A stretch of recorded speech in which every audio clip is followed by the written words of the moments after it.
ফাঁসি হয়, ফাঁসি ফাঁসি চাই, ফাঁসি চাই, আমরা ফাঁসি চাই। ফাঁসি চাই, ওকে ফাঁসি হয় জানো, ফাঁসি চাই। মারছে তার আমি ফাঁসি চাই। হৃদয় রফিকের মনার আমি ফাঁসি চাই। আমার নাতি যে মারছে আমার কলেজেরা তিতো হয়ে গেছে। আমি আজ 18 দিন আমি নাতির কাছে রয়েছি।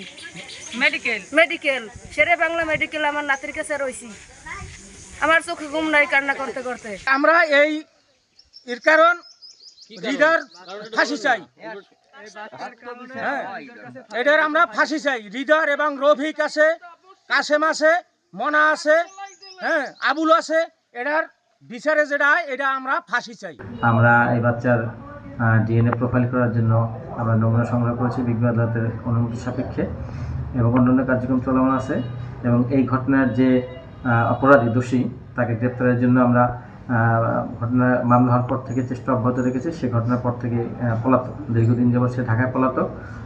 কিন্তু অত্যন্ত দুঃখের বিষয় এই বাচ্চাটা চিকিৎসাধীন অবস্থা ছিল, যে নবজাতক বরিশাল চিকিৎসাধীন অবস্থা থেকে সে আজকে মারা গেছে সংবাদ আমরা প্রাপ্ত হয়েছি। তবে যে ধর্ষক যার ফলে এই বাচ্চার জন্ম হয়েছে তাকে আমরা সর্বোচ্চ শাস্তি যাতে হয় সেই ব্যবস্থা ইনশাআল্লাহ আমরা করব।